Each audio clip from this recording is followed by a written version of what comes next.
The story kicks off with Wayne, a teenage guy who doesn't say much but definitely knows how to hold his ground. One cold afternoon, he found himself facing off with three guys who clearly had nothing better to do. The kind of guys who hang around just looking for trouble. At first, nobody said a word. They just stood there, staring each other down. Wayne didn't flinch. The three guys tried to keep up the tough act, but after a while, you could tell they were just getting tired of the silent tension. Eventually, one of them decided he'd had enough. He told Wayne to get lost, to get out of there. But Wayne didn't budge. Not a step. So the guy picked up a chunk of hardened snow and hurled it straight at Wayne's bike. It hit hard. Still, Wayne didn't react.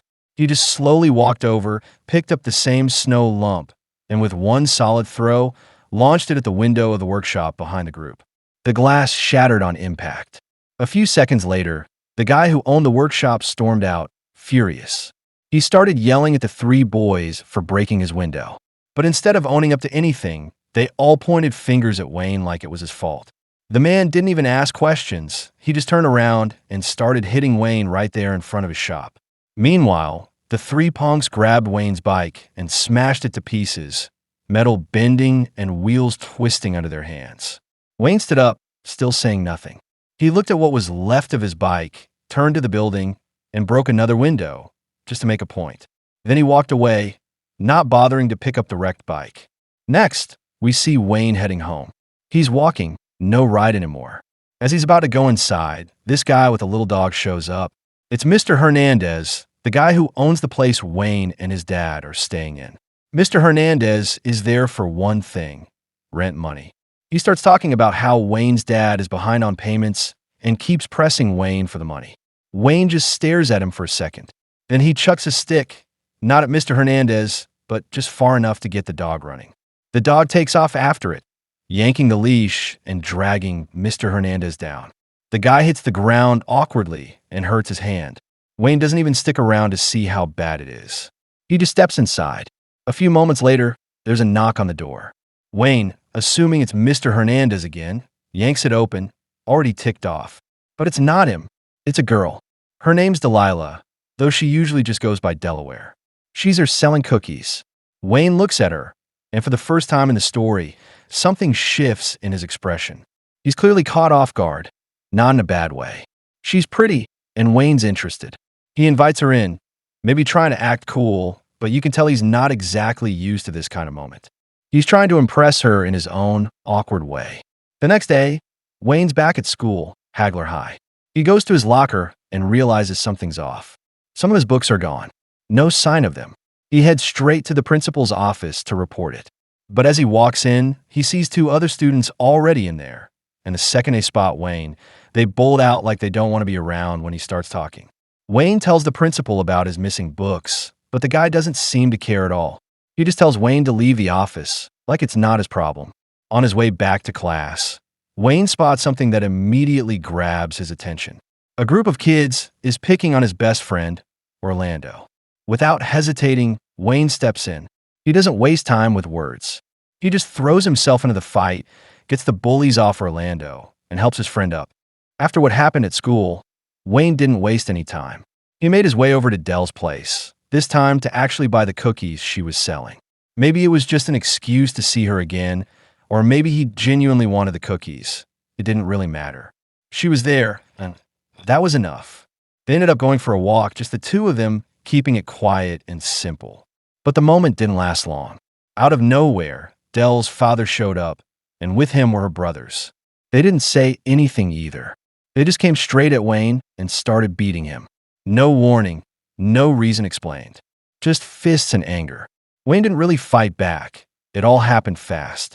That night, Wayne was back home. His dad was lying in bed, looking worse than usual. He was sick, that much was clear. They didn't talk much, but there was a moment. His dad handed Wayne an envelope, thick, heavy. Inside, it was full of money. It wasn't said out loud, but you could tell this meant something. His dad was trying to give Wayne a way out, or maybe a final gift, something that could actually help for once. Wayne got up, ready to head out. There was someone nearby messing around with firecrackers, making a racket that wasn't letting his dad rest. Wayne looked like he was about to go deal with it, but then his dad stopped him.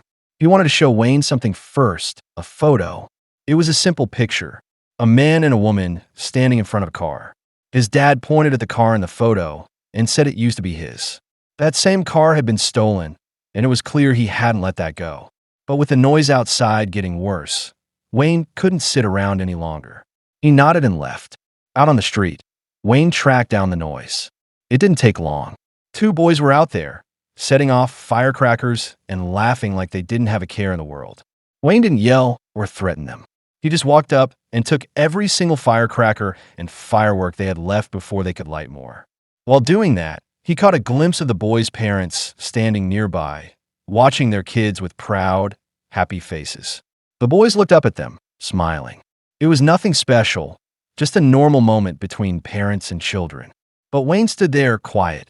He didn't say anything, but the look on his face said enough. He was alone, the only child of a broken home. No mom, no stable anything, just a sick dad and a lot of silence. Seeing that little family moment hit different. When Wayne got back home, everything was quiet. Too quiet. He stepped into the room and saw that his dad was still. Not asleep, gone. He had passed away, just lying there in bed. Wayne didn't cry or scream. He just stood there, looking at him. Then he started moving. He gathered what he needed, supplies, whatever he could pack. Then he walked over to Mr. Hernandez to hand him the thick envelope his dad gave him. Mr. Hernandez, thinking his rent was finally getting paid, took it without question. But when he opened it later, he'd find nothing but scraps of paper inside. Wayne had tricked him. That wasn't the end of it. Wayne went back to his house and set it on fire. Everything, the place, and his father's body still inside, went up in flames. He didn't stop there. On his way out, he found Dell's father's dog kennel and torched that too, returning the favor for the beating he got earlier. Then, just like that, Wayne walked into Dell's house. Her brothers were in the living room, eyes locked on the TV, not even noticing as Wayne passed right by them. He went straight to Dell's room. When she saw him, Wayne didn't waste time. He told her he was going after the car that used to belong to his dad, the one in the photo. He asked her to come with him. Dell didn't hesitate. She said yes right away. Before they could leave the house, one of Dell's brothers tried to get in their way.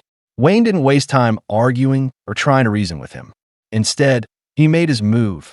From the top of the stairs, he picked up a television and dropped it right toward where the brothers were standing. That gave him just enough space to get through. Wayne and Dell slipped out of the house while the chaos echoed behind them. But just as they reached the outside, Dell's father stepped in. He wasn't going to let them leave that easily. Wayne responded in his own way by shooting fireworks straight at the guy. It turned into a full-on fight, the kind that didn't involve much talking. They wrestled, struggled, and at one point, Wayne went all in, biting Dell's father on the nose. It wasn't clean or calculated, just pure instinct. After that, he grabbed Dell, and they took off on a motorbike. Their destination was Ocala, Florida. That's where Wayne believed the car from the photo, his dad's old car, was now located. They rode a long distance, no shortcuts, just road and silence. At one point, they stopped in the woods. Wayne wanted to look for food, but whatever he came up with, Dell wasn't impressed. She didn't like what he made for her, but she didn't start an argument either. Just made it clear without saying much. Meanwhile, back home, Dell's father and brothers were already at the police station. They were filing a report against Wayne, accusing him of assault. They also claimed Dell had been kidnapped, even though she clearly left with Wayne on her own. Back on the road, Wayne and Dell stopped again, this time at a small diner. It was simple, nothing fancy, just a place to sit and eat. They shared a quiet meal for a while until Dell got up and went to the bathroom. A few minutes passed, then Wayne heard her calling him from a distance. She wanted him to go buy her some sanitary napkins from a nearby store. Wayne didn't argue. He just went. But it wasn't easy for him. He wasn't comfortable walking into a store to buy that kind of thing. It showed. He went from one place to another, hesitant, stalling. Eventually, he pushed through the awkwardness and went inside one of the shops.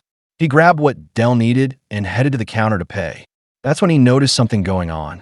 A guy, one of those rough, aggressive types, was bothering one of the female workers at the store. Wayne didn't recognize her at first, but it turned out she was the guy's girlfriend. He was yelling at her, pushing boundaries, clearly making a scene.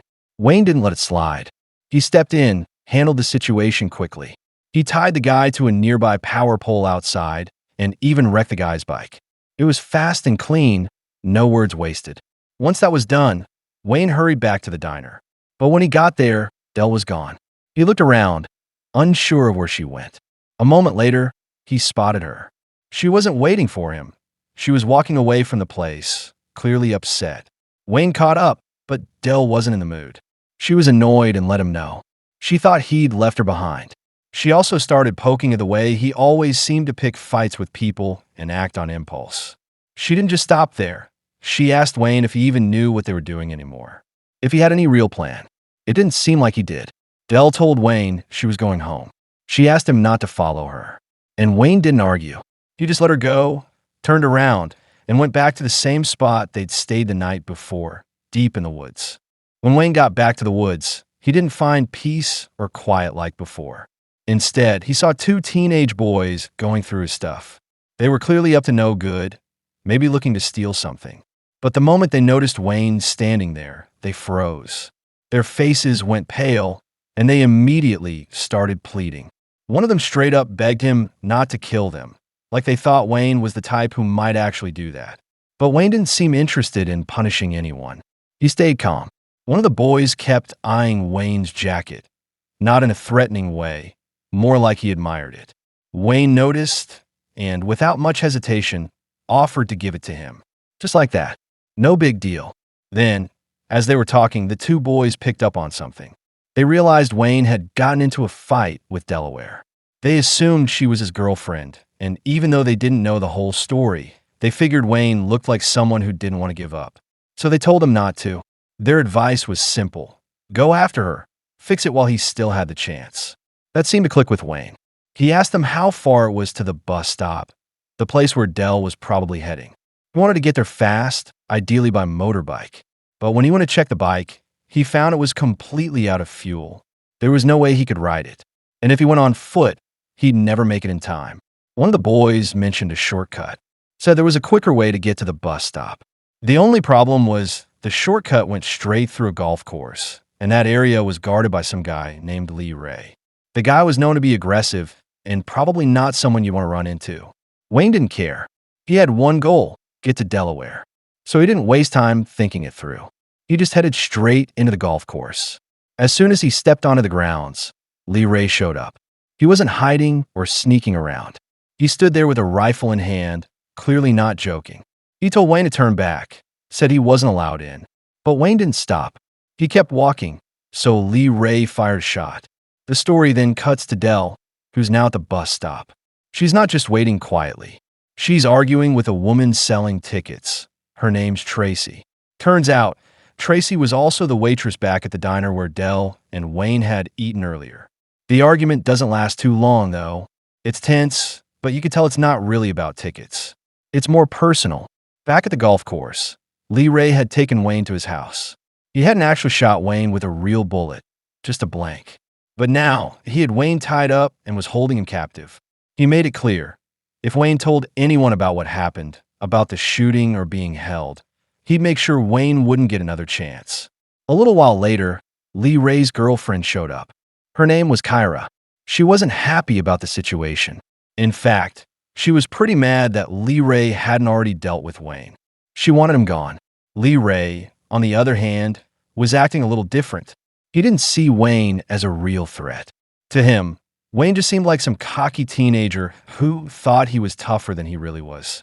Kyra didn't share that opinion, but Lee Ray told her maybe they should give the kid one shot. Just one. Kyra didn't love the idea, but she went along with it.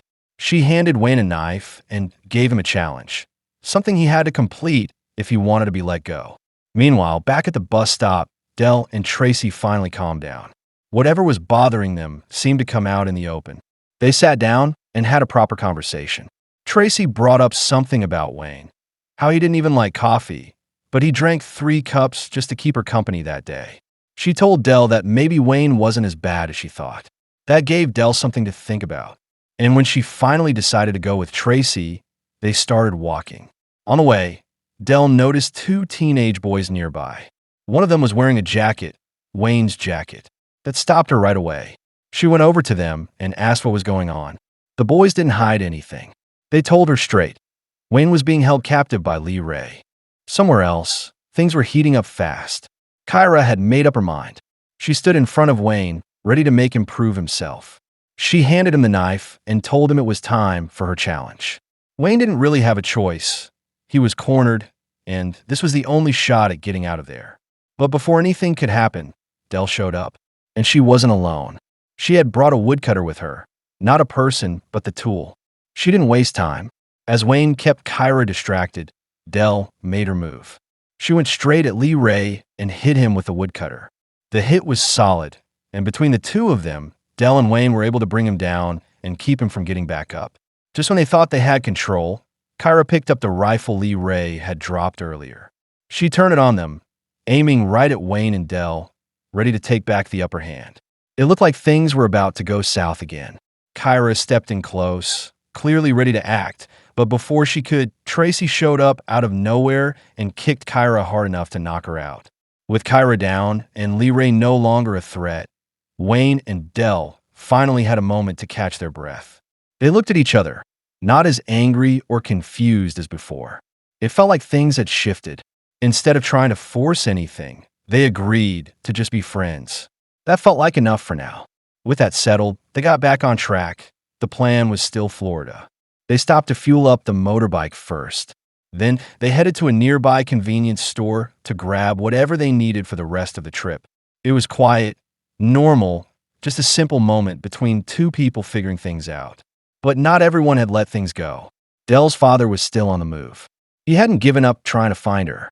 He was working with Sergeant Geller now, and even Mr. Hernandez was involved in the search. They were putting in real effort trying to track down Wayne and Dell wherever they could. That night, heavy rain started pouring down. Wayne and Dell didn't have a place to stay, so Dell tried something. She gave some money to a woman standing out on the street, a prostitute, and asked if she could help them get a room at a nearby motel. The woman didn't ask a lot of questions. She agreed and managed to get them a room. It was nothing fancy, but it kept them dry and gave them a place to rest. Back in town, the focus was shifting to Hagler High. The school had become part of the investigation now. Police officers came by to talk to students. They were asking about Wayne, trying to gather any information that could explain what he'd done or maybe help figure out where he was headed. Orlando was one of the students they spoke to. But instead of turning on Wayne or blaming him for anything, he said something else. He told Sergeant Geller and the other officers that Wayne had actually made a difference at school. Without Wayne, the bullying would have only gotten worse. The school wasn't doing anything about it. No one was helping. But Wayne? He didn't just stand by and watch. He stepped in when nobody else would. Back at the motel, Wayne and Dell were just getting ready to swim in the artificial pool behind the building. It wasn't a fancy place, but after everything they'd been through, it felt like a small break. Just as they were settling in, they heard the sound of a bus pulling up. A group of people started filing out, clearly tourists, the kind looking for weird or run-down spots to explore for fun. Their thing was going from one shabby motel to another and making a game out of it. The arrival caught Dell and Wayne off guard. With Wayne being a wanted fugitive and Dell technically listed as missing or kidnapped, the situation could get out of hand fast. Dell quickly told Wayne to play it cool and act like they were just two random travelers. Nothing suspicious. She even seemed to enjoy being around the tourists, blending in like it was no big deal. She drank with them, played party games, and laughed like she wasn't on the run. Wayne, on the other hand, kept looking over his shoulder. The whole time, he looked tense, like he couldn't relax no matter how casual everyone else seemed. He didn't want anyone recognizing him or calling the police. During a game of truth or dare, things took a turn. One of the guys in the group started picking at Wayne, calling him a liar and saying he didn't believe anything that came out of his mouth. Wayne didn't shout or argue. Instead, he threw out a challenge. He dared the guy to take a bicycle, ride it off the second-story balcony of the motel, and land in the pool. The guy laughed it off. He said it was impossible. No way it could be done. But Wayne didn't back down. He went and did it himself. No hesitation. He rode the bike off the edge and landed right in the pool, proving that, yeah, it was possible after all. The group went wild, but not everyone was amused. The owner of the motel definitely wasn't laughing. When he saw the mess, the broken railing, the soaked pool area, and signs of damage, he immediately called the cops. Dell and Wayne didn't stick around. As soon as they figured out what was happening, they grabbed their things and slipped out the back. The tourists, realizing trouble was coming, tried to run too, but most of them didn't make it very far. They got caught pretty quickly. Dell and Wayne, on the other hand, managed to stay hidden. They kept ahead of the police by ducking through alleys and moving fast. Eventually, they found a moment to breathe. But then Dell checked her bag and noticed something was wrong. All her money was gone. She didn't need time to figure out who she thought did it. Her mind went straight to the woman from the night before, the prostitute who helped them get the motel room. She figured the woman must have taken the cash while they were sleeping. Meanwhile, down in Ocala, Florida, there were two guys sitting in a car. One of them matched the man from the photo Wayne's dad had shown him, the photo with the old car. They were just sitting there, parked, not doing anything special. But then out of nowhere, a caravan trailer rolled into their parked car and hit it hard. The two guys jumped out right away, clearly furious, and completely wrecked the trailer without even thinking about it. Back with Dell and Wayne, after slipping away from the police again, they found an empty house. It was one of those places that looked like it was about to go on the market, clean, staged, and waiting for new tenants. They broke in quietly and used it as a hideout. It was comfortable, way better than the motel, and gave them a place to clean up and rest after losing everything. But the peace didn't last. The next morning, a real estate agent showed up with a couple who were interested in renting the place. Wayne and Dell didn't have a lot of time to come up with a plan, so Dell went with what she had. As the real estate agent parked his luxury car in front of the house, Dell grabbed a vase of flowers and dropped it from an upper window, right onto the car's roof. It wasn't subtle, but it was effective. In the chaos that followed, Wayne and Dell managed to slip out and disappear before anyone had the chance to report them. While all that was going on, Sergeant Geller was making his own plans. He and one of his officers, a guy named Jay, were getting ready to head down to Florida. Geller had one goal in mind: find Wayne before he got into any deeper trouble, especially since once Wayne crossed into Florida, it would be outside their jurisdiction. Geller wasn't just chasing him to make an arrest. He genuinely wanted to understand the kid better. He believed that Wayne wasn't beyond saving and thought maybe, just maybe, the kid deserved another shot at getting things right. Meanwhile, Wayne and Dell were stuck. No gas left in the tank, no cash in their pockets. With nowhere else to turn, Dell had an idea. She suggested Wayne take on a job, just something casual for the day, like manual labor. Wayne wasn't exactly the type with construction experience, but with no better options, he agreed to give it a shot. While Wayne was out trying to work, Dell made her way to a pawn shop. She was planning to pawn a necklace, one that used to belong to her late mother. But before she could hand it over, she noticed another woman in the shop. The woman was there with her daughter, and they looked like they were going through a rough time.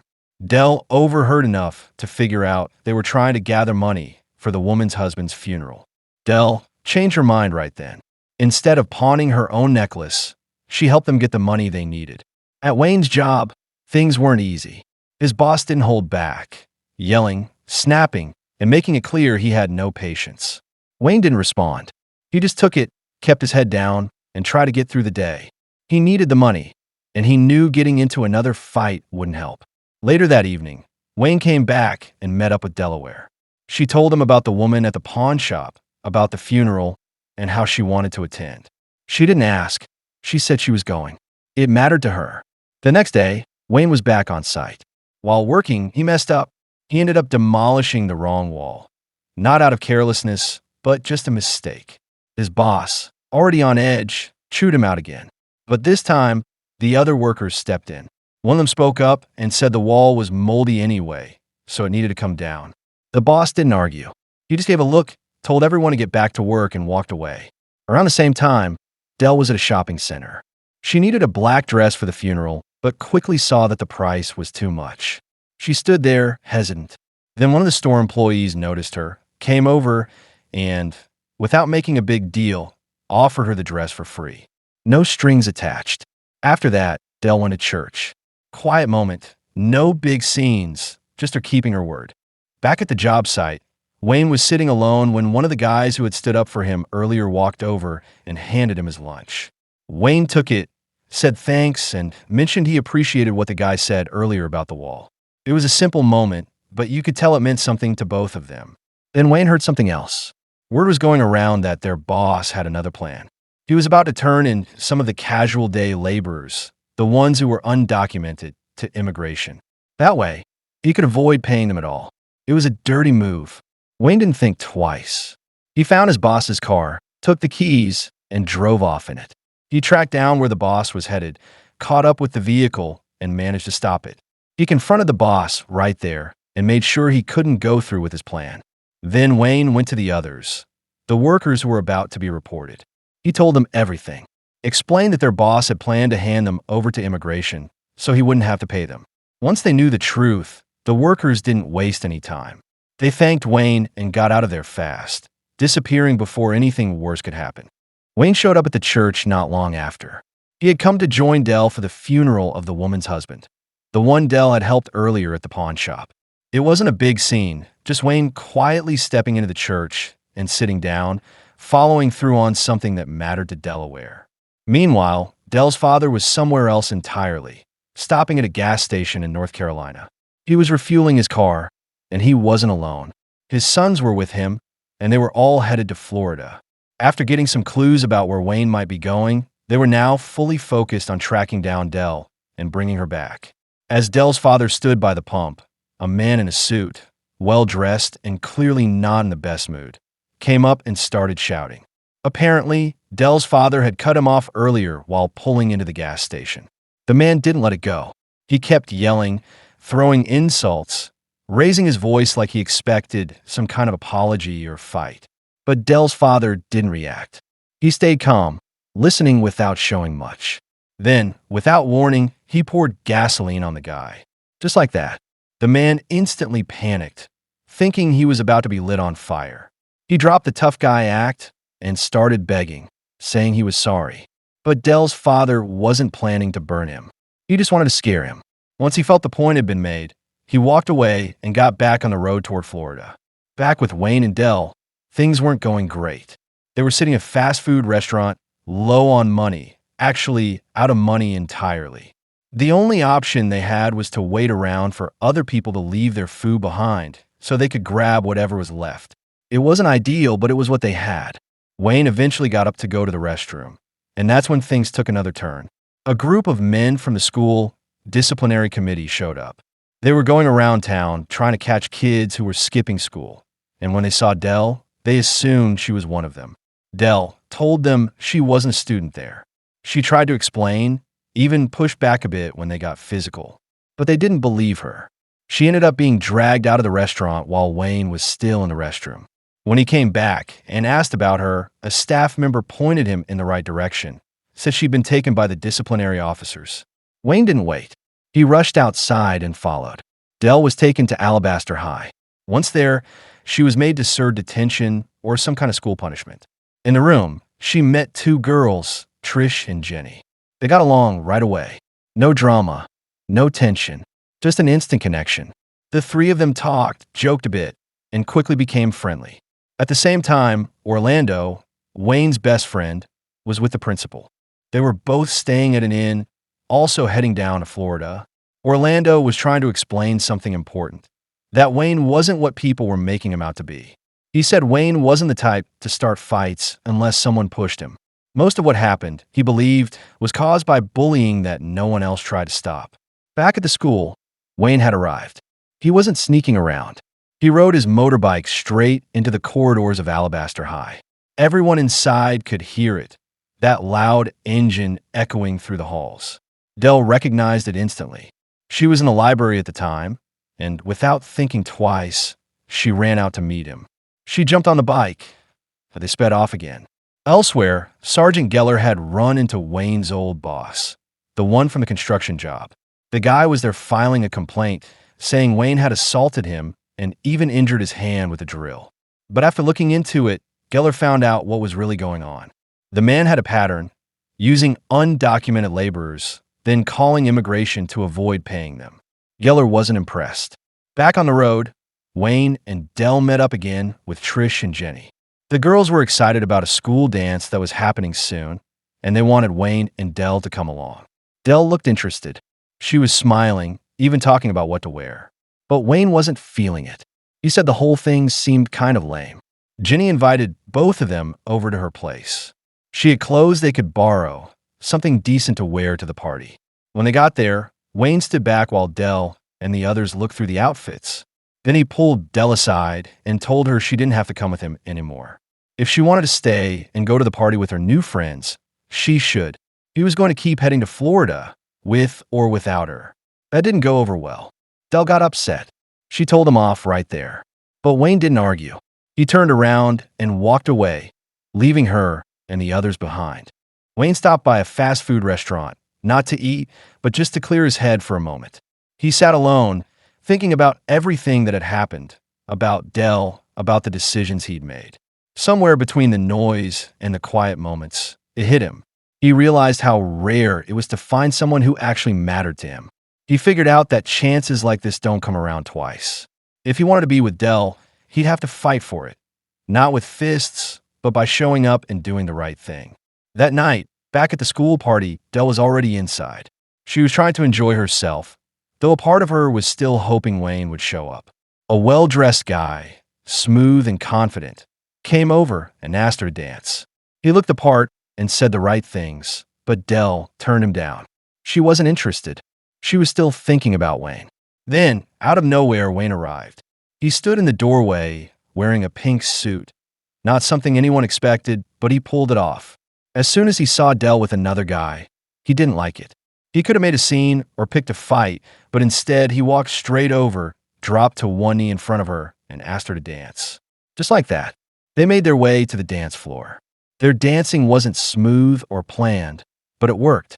It was awkward and a little out there, but they didn't care. They were just having fun, moving however they felt, and for a few minutes, nothing else mattered.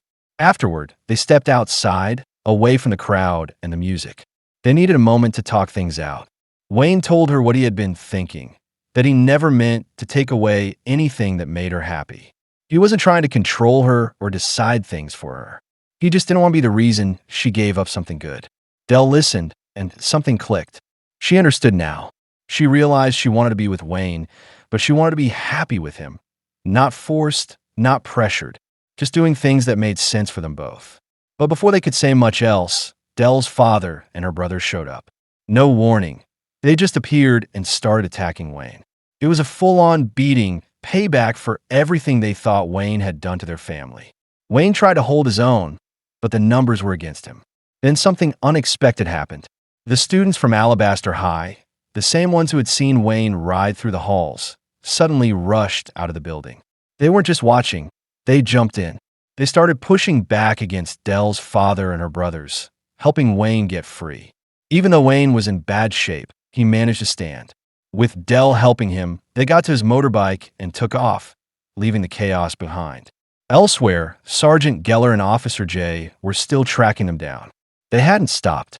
Jay pulled up a video on his phone, something that had just gone viral online. It showed Dell's father and her brothers beating Wayne outside the party. The clip had been uploaded by one of Dell's brothers, probably without thinking. Now Geller had a fresh lead. Meanwhile, Wayne and Dell made it back to Jenny's house. Wayne looked rough, bruised, bleeding, barely standing. Dell told him they needed to get him to a hospital, but Wayne said no. He reminded her he was still a fugitive. Hospitals meant questions, and questions meant cops. Dell didn't argue right away, but it was clear she was frustrated. She didn't know what to do next. She went to Trish and Jenny for help. But instead of getting bandages or first aid, the two girls brought something else, drugs. They said it would help him sleep, help with the pain. Wayne refused.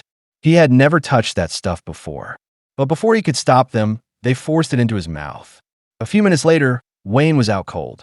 The next morning, Dell woke up and found Wayne sitting across from her.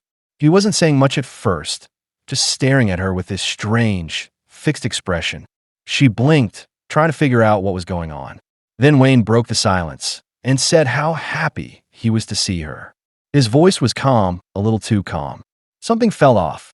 Dell looked at him for a few seconds and it didn't take long to figure it out. She asked him straight up if he was high. Wayne didn't really deny it, but it was clear the effects of whatever Trish and Jenny had given him were still lingering. Then Wayne noticed something else. He asked Dell why she had been sleeping in the bathtub. He seemed confused, maybe even a little amused. Dell tried to answer, but before she could finish, Trish and Jenny barged into the bathroom in a panic. They were whispering loudly, saying they had to hide right away. Jenny's dad was on his way over. But Wayne didn't move. He didn't hide. Instead, he walked straight out of the bathroom and faced Jenny's dad head on. He told him the truth, just laid it all out without holding back. Whatever Jenny's father was expecting, it wasn't that. He stood there for a few seconds, speechless, then turned around and left without saying a word. Elsewhere, Dell's father and her brothers were still at the hospital. They had been brought in the night before, after the beating, they got outside the school party. Their injuries weren't minor, and now they were stuck recovering in a shared room. That's when Sergeant Geller and Officer Jay walked in. They were there to follow up on what had happened at Alabaster High and to get more information about Wayne, and Delegate Geller tried to keep it professional, asking for details about the altercation. But Dell's father wasn't in the mood. He lost his temper quickly. Instead of helping, he blamed everything on Geller. He said the police had failed, that if they'd done their job right from the start, none of this would have happened. His anger was loud, and his words were sharp. Geller didn't argue, just stood there and listened, letting the man vent. Meanwhile, Wayne and Dell were back on the road. They hadn't gotten far before deciding to stop again, this time at a convenience store to refuel and grab a few supplies. Dell went off to use the restroom while Wayne waited near the counter. That's when he noticed the TV in the corner of the shop. It was playing a local news broadcast. The anchor was talking about an incident at Alabaster High, a gang fight they said involving students. Then the report shifted to show footage of Dell's father being taken into an ambulance. He'd been badly hurt and was now hospitalized. The camera zoomed in just enough for Wayne to see it clearly. Wayne's face changed as he watched. He didn't say anything right away, but it was clear he felt something. Guilt, maybe. Not because he hit the man. That had already happened. But because things had gone so far, and now Dell's father was seriously injured. When Dell came back, Wayne told her. He explained what he saw on the news and said maybe she should visit her father. If he was in that bad of shape, there might not be another chance. Dell didn't argue. She agreed to go. Wayne said he'd wait outside. Inside the hospital, Dell made her way to her father's room.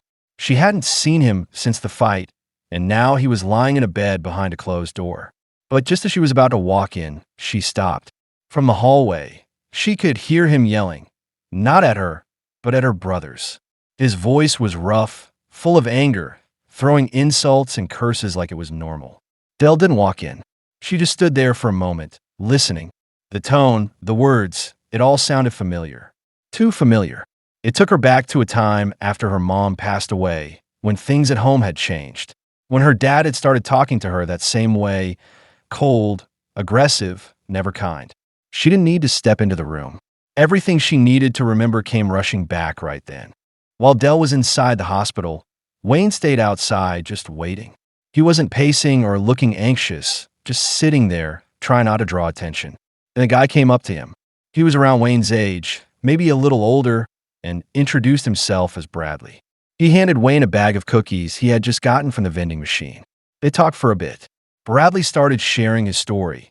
No prompting, just one of those conversations where someone needs to let something out. He said he'd recently gotten a 19-year-old girl pregnant. It had changed everything. He told Wayne he didn't feel ready to be a dad, didn't think he was built for it, and wasn't sure how to deal with the responsibility of starting a family when he was barely keeping himself together. After that, the topic shifted. Bradley noticed Wayne's motorcycle. He said it looked nice and asked a few questions, clearly interested. He didn't push for anything, just mentioned it in passing. Not long after, Dell came out of the building and walked over to Wayne. She didn't waste time with small talk. She asked him to buy some liquor. Wayne didn't ask why. He got what she wanted, and then Dell mixed the liquor with some milk. She told Wayne she was planning to give the drink to her father. Later, they headed back into the hospital. Dell was getting ready to visit her father again. But just before they reached the hallway near his room, they saw two police officers standing there posted outside. It was clear something was going on. Maybe they were watching the area. Maybe they were there for Dell's father. Either way, Wayne and Dell didn't take chances. They ducked into the nearest room they could find, which turned out to be the morgue. As soon as they got in, they heard footsteps. Someone was coming. Quickly, they crawled underneath one of the coffins, trying to stay out of sight. A few seconds later, the same two officers entered the room. They were there to check on a body, part of some other investigation. One of them said they were looking for a suspect in a murder case.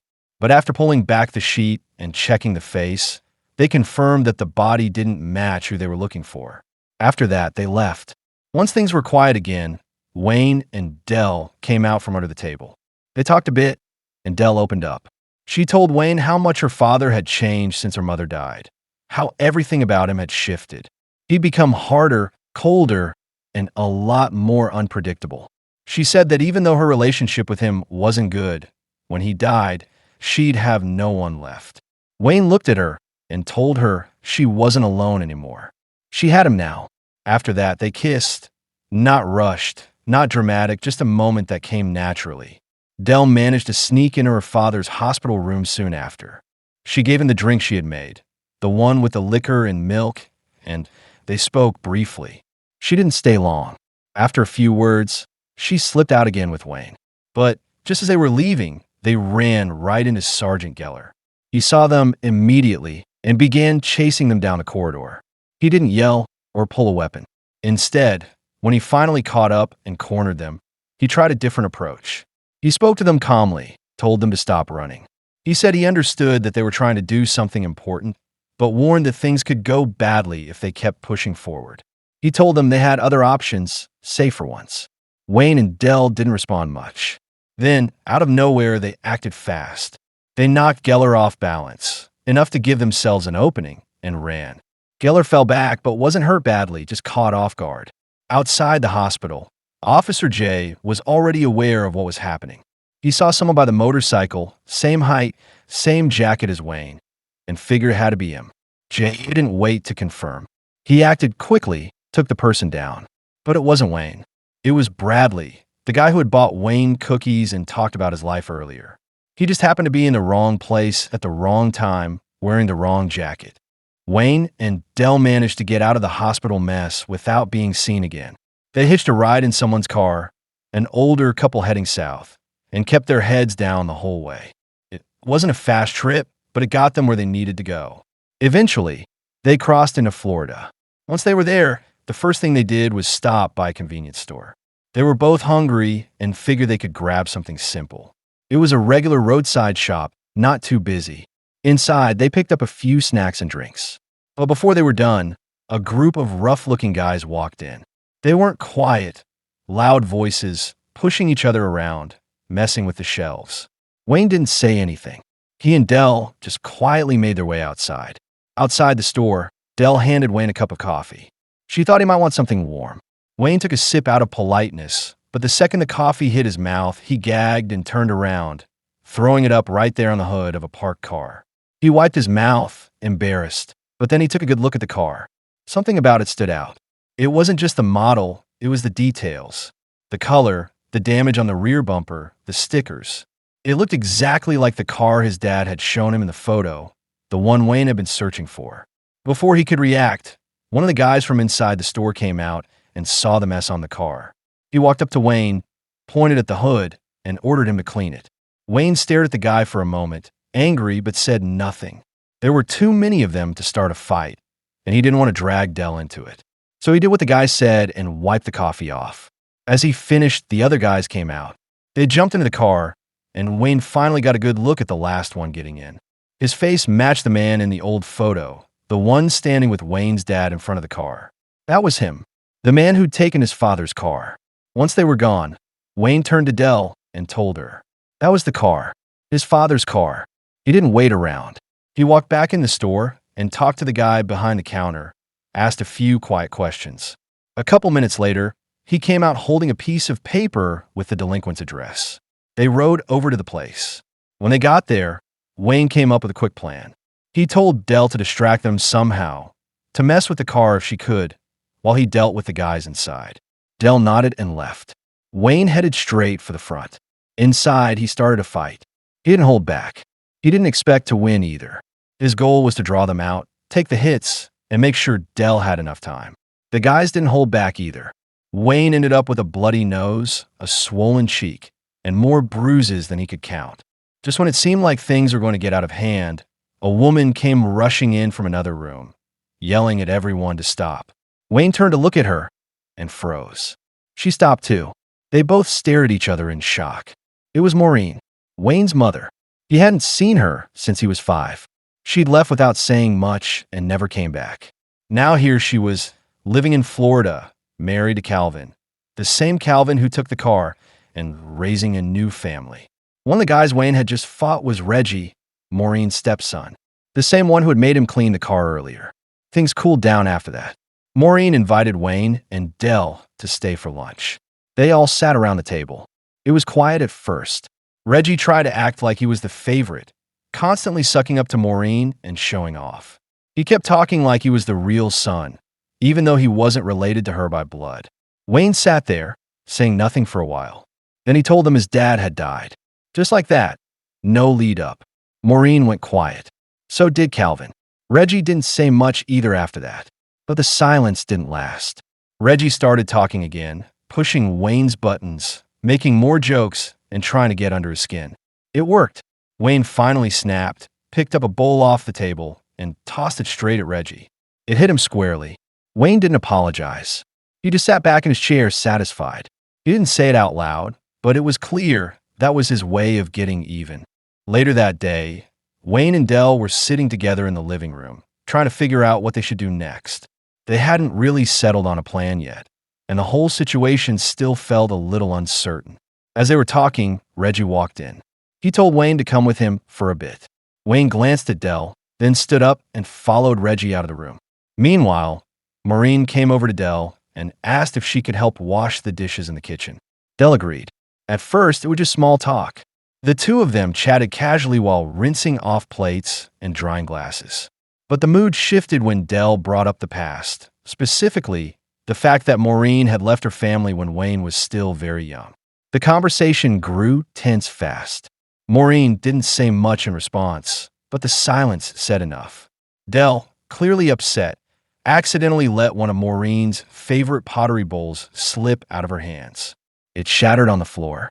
Neither of them said anything for a moment, just the sound of running water and broken ceramic. Outside, Reggie led Wayne to the driveway and proudly showed off a car parked nearby. He said it was his, a birthday present from Maureen and Calvin. Wayne didn't say anything at first, but you could tell he wasn't impressed.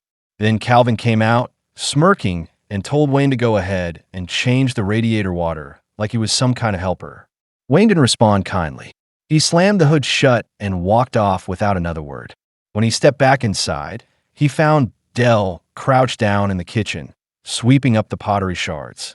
Without saying anything, Wayne got down beside her and helped. After they cleaned up, Wayne stood and looked over at the fridge. There were several photos pinned to the door, snapshots of Maureen smiling with her new family. Reggie, Calvin, vacations, holidays. Everything looked happy and whole. Wayne just stared. The more he looked, the more distant he felt. It hit him hard. His mother had moved on, and everything in those photos made it clear she'd built a life without him in it. Maureen must have noticed. She came over with an envelope and showed Wayne some of his old childhood photos, one she had kept. She said she'd always held on to them. Then, as if to soften the moment, she offered to take them shopping, her, Wayne, and Delaware. They needed clothes and some basic things anyway. At the store, Dell didn't say much. She didn't seem thrilled to be there. The attention had clearly shifted to Wayne. He was letting his mom pick things out for him, nodding along, even agreeing to try on some of the stuff she suggested. Dell just trailed behind, feeling more and more like she was on the outside. At one point, Maureen asked Dell to take a photo of her and Wayne together. She wanted to print it and stick it on the fridge, a new memory to go with all the others. Dell took the picture without comment, but her expression didn't hide much. Later, while still at the shopping center, Dell made a decision. She stole something small, nothing major, but enough to set off the security alarm. When a guard stopped her and searched her bag, he found the item. Maureen stepped in right away. She told the guard that Dell was still a teenager and probably acting out more than anything else. She said Dell didn't need court or charges. She just needed someone to set her straight. The guard agreed. He returned the item to the shelf and let them leave without calling the police. Back at the house, things boiled over again. Dell confronted Wayne. She reminded him that the whole reason they'd come to Florida in the first place was to get his father's car. That had been the goal. But now that he had found it and reunited with his mother, his attitude had changed. He looked comfortable there, like he didn't want to leave anymore. Wayne didn't deny it. Instead, he said he'd found a bus ticket to Los Angeles in Dell's bag. He figured she'd been planning to leave anyway. That maybe she wasn't planning to stick around for long either. That only made things worse. They got into an argument, voices raised, neither one really listening. Eventually, Dell walked away. She grabbed a blanket and a pillow and decided to sleep in the living room. She didn't want to talk anymore. Wayne stayed in the room for a while, thinking. He couldn't sleep. Something didn't sit right. When he finally got up and walked out to check on her, he realized something was wrong. Dell was gone. The scene shifts, pulling us back in time to something that had happened earlier. A young man, someone unfamiliar at first, was running in a panic, looking over his shoulder as he sprinted toward a house. He looked terrified, like he knew something was chasing him but couldn't afford to stop. When he reached the front door, he banged on it, desperate to get inside. But before he could even turn the handle, someone came out of the shadows. The attacker didn't hesitate. They beat the young man brutally, and within moments, he was dead. No explanation, no words, just a sudden and violent end. Back in the present, the focus shifts again. Dell had left Maureen's house. After everything that had happened, the tension, the argument, the distance growing between her and Wayne, she didn't want to go back. That night, she found a public swimming pool, a quiet place tucked away from everything. There was a female security guard working the night shift. Dell explained her situation in a few words, and the guard, after giving her a long look, said she could stay. So Dell spent the night there, curled up in a corner, alone but calm for the first time in a while. The next morning, Maureen and Wayne were having a quiet conversation at the house. They sat together, not really doing much at first. Then Maureen started talking about what she wanted to do next. She said she'd been thinking about it, about everything she'd missed, especially after walking away from Wayne when he was just a child. She said she wanted to fix it, try to make up for it somehow. Wayne listened, and for once, he looked genuinely happy. He didn't say much, but he stayed close. They ended up working on something together, a small project Maureen had going on the side. She made aromatherapy candles and sold them through a small display stand. Wayne helped her build a new display case. It wasn't fancy, just wooden panels and glass, but he worked carefully, paying attention to the details. It felt like a rare moment, them doing something simple side by side. But the piece didn't last. Calvin came in and saw what was going on. He didn't like it, not one bit. He didn't say anything at first, just stood in the doorway watching them work. Then his face tightened, and he snapped. He told Maureen, flat out, that she needed to kick Wayne out of the house. Right now, he said he wasn't going to pay for Wayne's food or let him live under their roof. He made it clear he didn't care about Wayne's past, didn't care that he had nowhere else to go. To him, Wayne wasn't family. He didn't belong there. Wayne didn't argue. He stood still, listening as Calvin went on. Maureen didn't respond right away either. The room went quiet, but the tension sat heavy in the air. Elsewhere on the road, Orlando and the principal were driving down toward Florida, trying to follow Wayne and Dell's trail. They'd been on the move for a while when suddenly a dog appeared in the middle of the road. It came out of nowhere, and the principal who was behind the wheel had to swerve fast to avoid hitting it. The car veered off the road and landed in a shallow ditch. It wasn't too serious, no injuries, no damage, but it shook them both up. Back in Florida, Dell had just woken up. She was still at the public swimming pool, the same one she had spent the night in. But now the place was busy. Crowds had arrived, and mothers were swimming with their babies in the shallow end.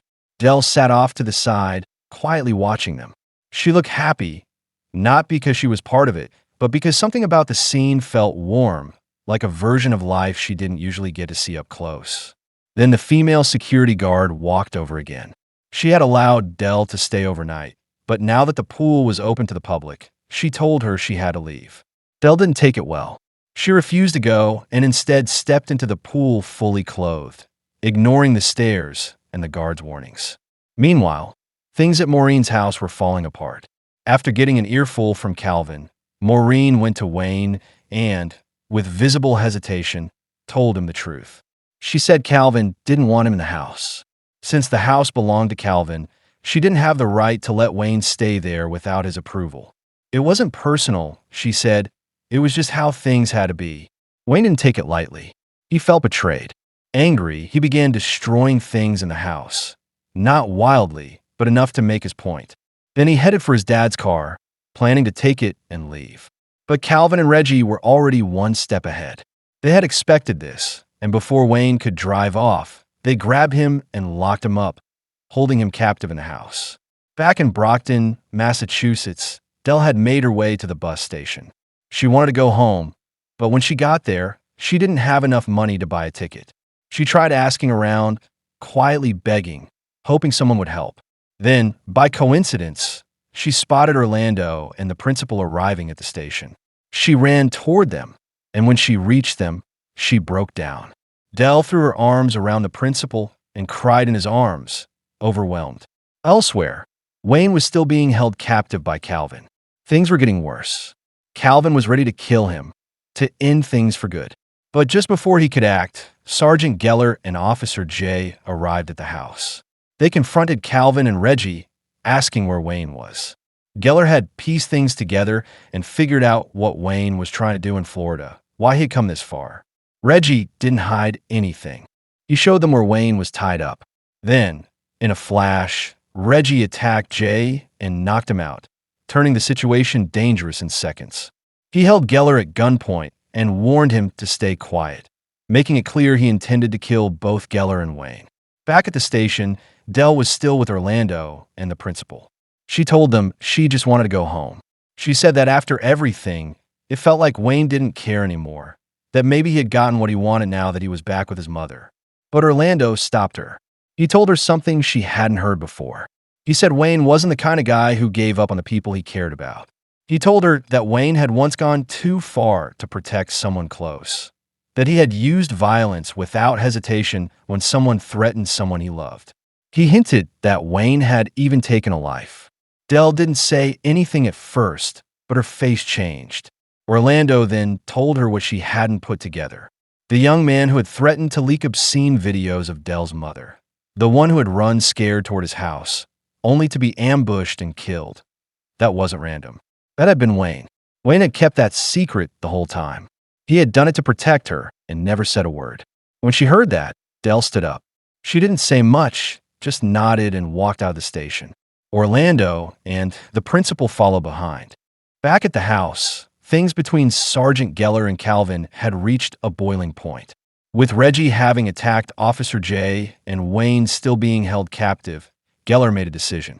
He agreed to Calvin's challenge. A one-on-one fight, no weapons, just fists. Calvin, confident in his size and strength, laughed off the idea at first. He talked big, acting like the outcome was obvious. The fight began, and at first, Calvin had the upper hand.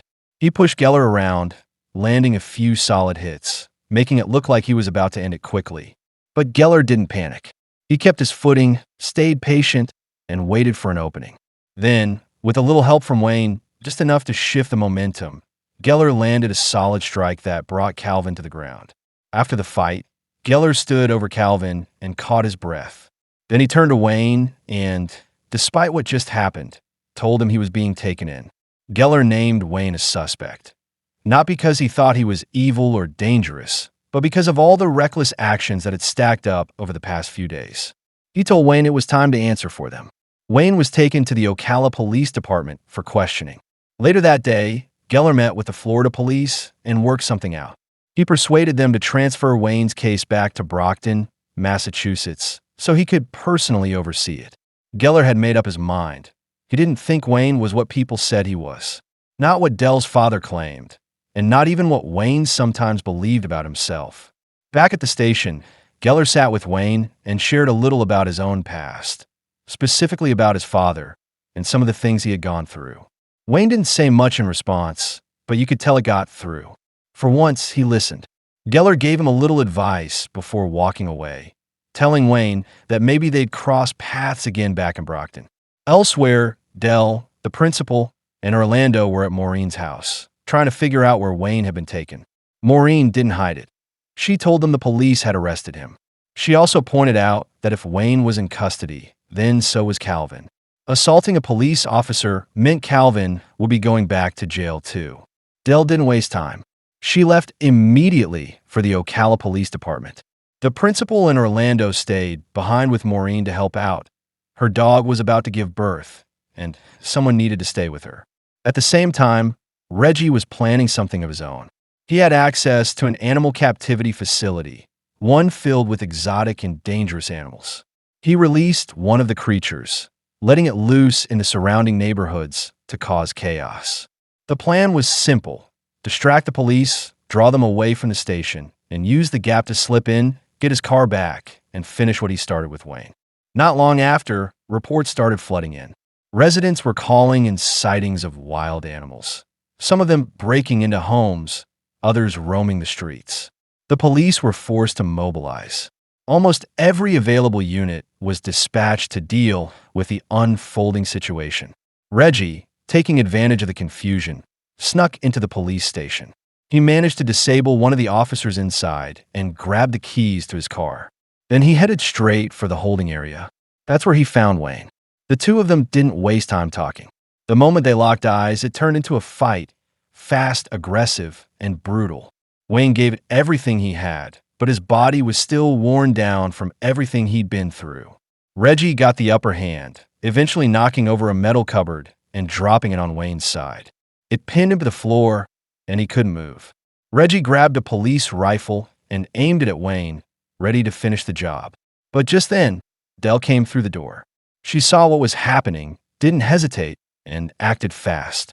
She managed to stop Reggie before he could pull the trigger. Once it was over, she stood over Wayne and looked at Reggie, her face full of fury. Then she said it, loud and clear.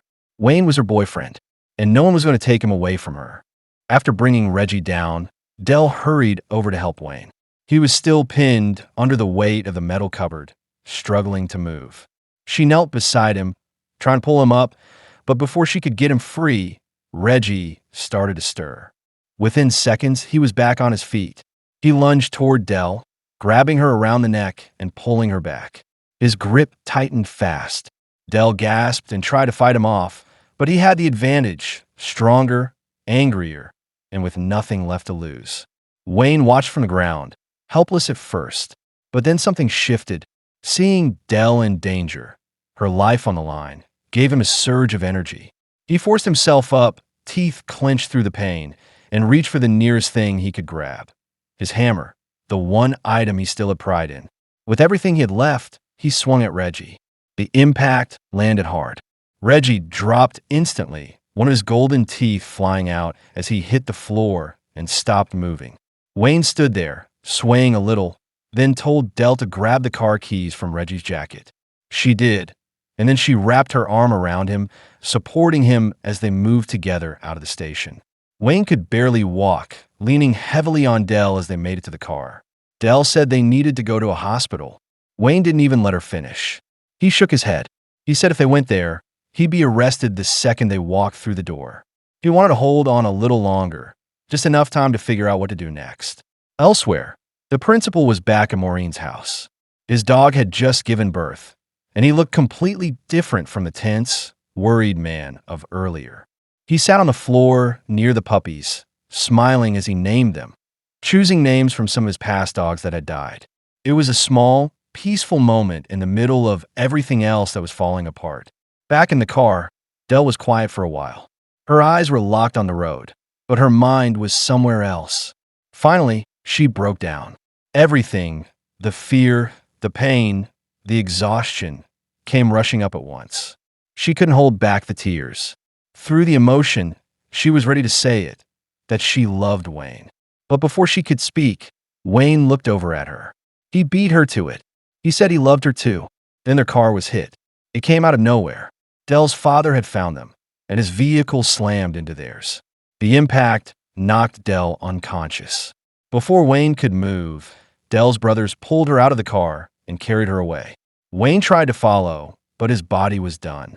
Dell's father came toward him, fists clenched. There was no conversation, no warnings. He just started hitting him. Wayne couldn't fight back. Every hit landed, and all he could do was take it. As the blows rained down, Wayne looked up and saw something small in the corner of his eye, Dell's necklace, lying on the ground. He reached for it slowly, fingers barely brushing the chain. And then, finally, everything went dark. The sound of sirens came too late. An ambulance pulled in just as Wayne's hand dropped and his body went still. After everything, justice started catching up. Sergeant Geller arrested Reggie, not just for attacking a police officer, but for releasing animals into a residential area and causing chaos at the police station. The charges stacked up fast. As for Wayne, he survived, but he had a service sentence. The law didn't let him walk free after everything that had happened. He ended up in prison. Still, Wayne didn't complain. He didn't regret anything he'd done. In his cell, he kept one thing, Dell's necklace. He held on to it like it was the last piece of something real. To him, it was the most valuable thing he had left.